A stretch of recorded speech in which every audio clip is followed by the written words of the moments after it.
عمر کی بیٹی مصطفیٰ کے گھر کے اندر، مصطفیٰ کی بیٹی علی کے گھر کے اندر، علی کی بیٹی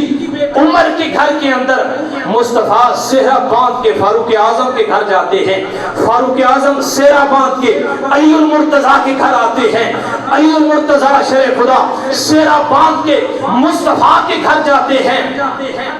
علی کے بچوں کے نانا مصطفیٰ،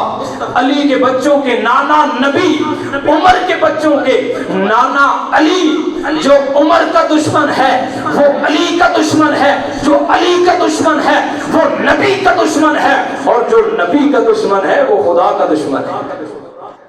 آج لوگ سیدنا فاروق اعظم رضی اللہ تعالی عنہ کی عظمت کو فراموش کرتے ہوئے وہ فاروق اعظم کے بارے میں بکواسات کرتے رہتے ہیں۔ میں نے کہا ذرا یہ رشتہ دیکھو کہ عمر کا مصطفیٰ کی ذات کے ساتھ رشتہ کیا ہے، تعلق کیا ہے، اور عمر کا علی المرتضیٰ شرف خدا کی ذات کے ساتھ تعلق کیا ہے۔